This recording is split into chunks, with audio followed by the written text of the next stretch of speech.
Well, what do you say we kick off this trading week and take a look at what's going on with a little extra help from Dewey Strickler of AgWatch Market Advisors in Franklin, Kentucky. And Dewey, let's take a look at the corn board to see how we're opening up here this morning. On the corn overnight, we were trading about 4 cents lower.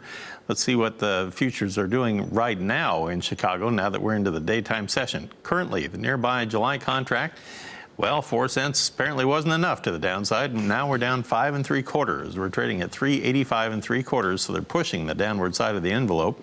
December new crop corn currently down 5 1/4 at 406 1/2. Dewey, what's your thought on this? Is this just expectations that we're going to see some really good crop condition numbers in that report this afternoon, or what? Well, I think part of it is that. Also, too, we still got ongoing concerns regarding import tariffs with China, Mexico, EU, and Canada. But when you look out into a little longer in the weather here, I mean, we don't really have any inflammatory conditions to speak of. I mean, yes, we're looking at above normal temperatures in several sections of the Midwest over the next week, but also, too, we're looking at normal moisture in the southeast, maybe a little bit above normal moisture, and in the western part of the Corn Belt, a little bit below. So there's nothing in there that looks like is going to stick to the wall here as far as having a heat dome come in for right now. I know you're one that likes to watch the outside markets, like the equities markets and the financial markets, and it looks like the dollar value backed up last night. It was down a significant amount. Right now on the dollar futures, we're down about 330 points on that June futures, so that puts it way under the 94-cent level. We're now at 93.840. Is that significant to you? I don't think it's any really significant right now. I had looked for the dollar to go up to about 95. We did that here. I think we could see the market back off here a little bit. What about the Dow Jones Industrial Average? I see where it's up in the neighborhood of 200 points again. We're currently up 209 at 24,843, so a bit of a bounce the last couple of days here now.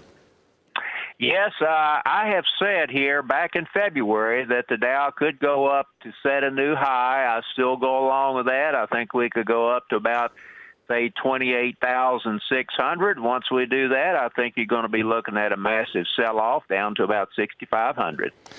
All right, we're going to keep our eyes open for that later on this year. That'll be some fast moves for sure. Let's take a look here at our soybean and wheat trade right now. On the soybean market this morning, we are currently trading July futures now 10 3/4 lower at 10.10 1/2, and November down 10 1/4 at 10.27 1/2.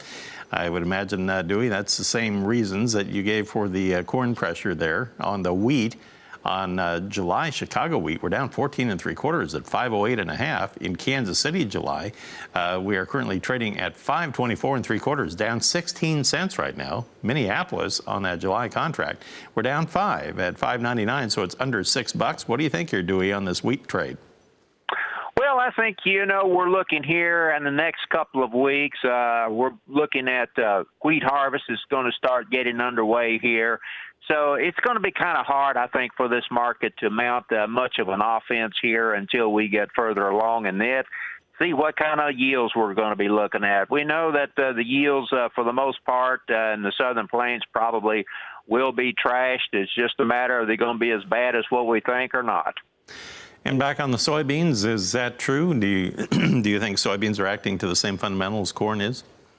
I think definitely so, and I think on the soybeans, when you look, say, for instance, at the November contract, you've got a gap on the downside here at about, let's say, 10.21 to about, let's say, 10.16 that we're probably going to go down and try to fill. Okay, we'll come back in a moment. We'll analyze the opening on our livestock trade. We're talking with Dewey Strickler right now. Don't go anywhere. We'll be right back.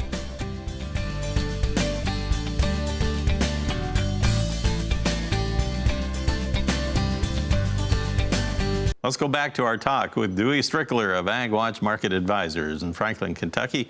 And what do you say we open up our livestock trade for the trading week here? I want you to keep in mind today is first notice day on the June live cattle futures, so don't forget about that. Let's go to the board in Chicago.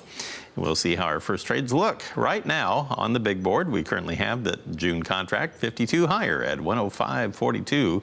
But the other month's not doing much. We have the August contract up about 6 cents. We're at 103.68 right now, right in the middle of our trading range. October up 7 at 106.35.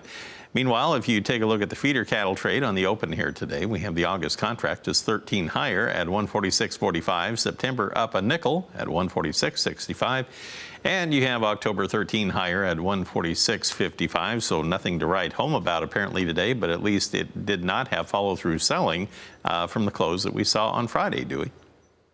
Yeah, the cattle market's got some pluses here right now. One is that we are, starting to get into the grilling season in the full swing. Consumer confidence is pretty strong. We have strong packer margins, and we got a discount of the futures to cash. So I look for that to be supportive of the cattle here in the August contract especially. Do you have any price points that you're using for targets or not?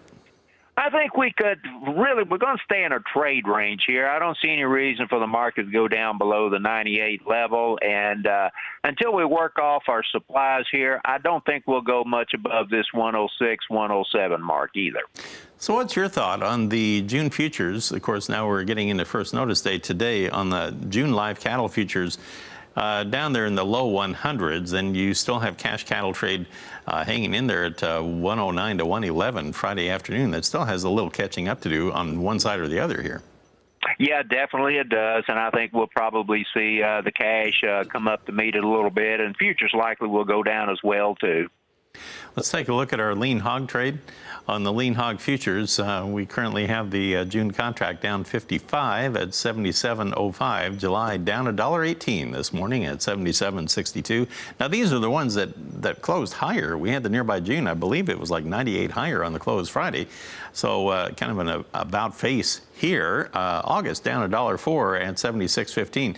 It was interesting Friday, Dewey, where we had the nearby lean hogs closing higher, but the deferreds, which were already at a steep discount, they closed lower Friday. What did that tell you? Well, it just tells me, that we still got a lot of concerns here with these import tariffs here with China, Mexico, Canada, and the EU, and that would have more reflection upon some of those deferred contracts here than it would the June here right now. All right. Now, the cash hog sales have really been hanging in there recently. I wanted to take a look also at the pork carcass cutout values that were published by USDA Friday afternoon. Looks like basically we had the carcass values dropping about $1.90 while the bellies were up $3.04. Most of the primal cuts had the appearance that they were on the downside, though. Does that concern you? Do you think we're in a downward swing here? I don't think we're going to be in a downward swing that long. I don't think we're going to go very much anywhere here for a while.